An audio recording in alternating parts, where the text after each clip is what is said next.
La maison de Jacques et José est de celles qui oxygènent, revigorent, revitalisent et enrichit. Sa nourriture immatérielle était jadis enfermée derrière le béton envahissant de toutes les maisons des années 60. Si aujourd'hui la lumière rejaillit, c'est grâce au talent des architectes qui s'efforcent de travailler dans le respect de l'histoire et du style à l'apport du modernisme. Et la maison est simple, elle était sans prétention et donc autant d'éléments qui nous ont décidé. Et on l'a acheté immédiatement, c'est-à-dire dans les 10 minutes qui ont suivi la première vision extérieure.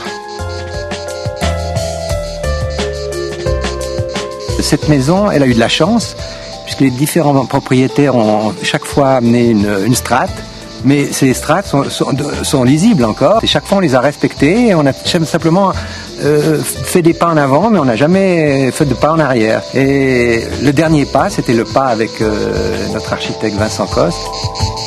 Le but de mon travail a été d'essayer de trouver pour chaque espace une écriture particulière et de redonner à chaque espace de la lumière et une fonctionnalité différente.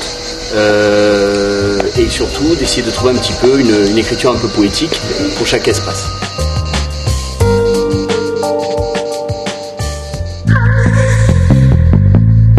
Et depuis, dans cette maison, ciel et oiseaux à tous les étages.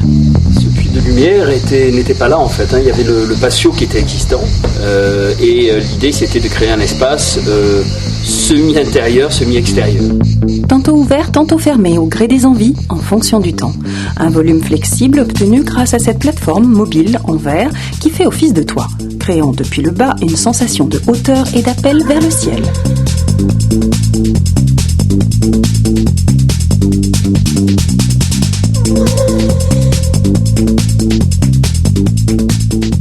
Jolie structure de 2 tonnes qui bouge avec beaucoup de souplesse. La verrière, elle coulisse sur des petites crémaillères. C'est tout à fait silencieux, ça se fait par télécommande. On n'entend rien et on l'arrête là où on veut, on la positionne comme l'on veut. Travail de perspective verticale mais aussi horizontale pour des atmosphères de transparence et des reflets partout.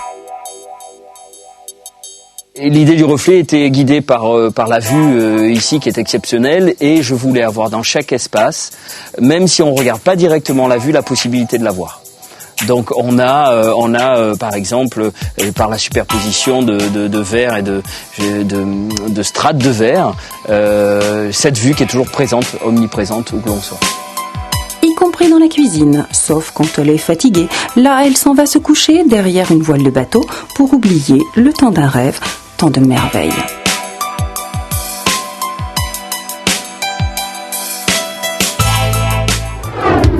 La chambre, unie à la salle de bain, Vincent l'a imaginée comme une sculpture. L'idée c'était de faire un objet unique qui soit qui fasse fonction de salle de bain. C'est un bloc de résine en fait, un bloc dans lequel sont excavées les parties baignoire et lavabo. En fait, on serait peu distinguer ce qui est la baignoire, ce qui est le lavabo, c'était un petit peu l'idée. Donc c'est travaillé de manière comme un objet, de manière sculpturale un petit peu et l'idée aussi était d'en avoir quasiment aucun robinet, de n'avoir aucune tout ce qui faisait ressembler à une salle de bain finalement n'existe plus et on a des distributions d'eau qui sont un petit peu particulières, par exemple le lavabo on n'a pas de robinet finalement. Qu'est-ce qu'on fait d'autre dans un lavabo que se laver les mains et éventuellement se rincer la bouche quand on se lave les dents. Donc voilà, c'est une idée et puis on ne reconnaît plus les éléments de la salle de bain.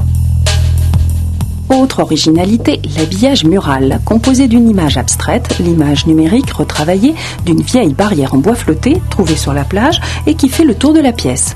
C'est l'épine dorsale qui sépare le placard de la salle de bain.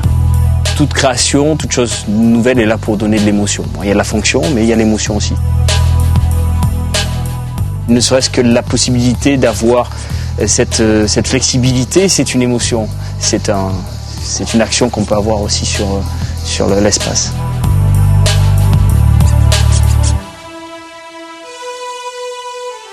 Harmonie très appréciée des rêveurs, des connaisseurs et amateurs d'horizons changeants qui, au-delà des espérances, vivent tous les jours le bonheur.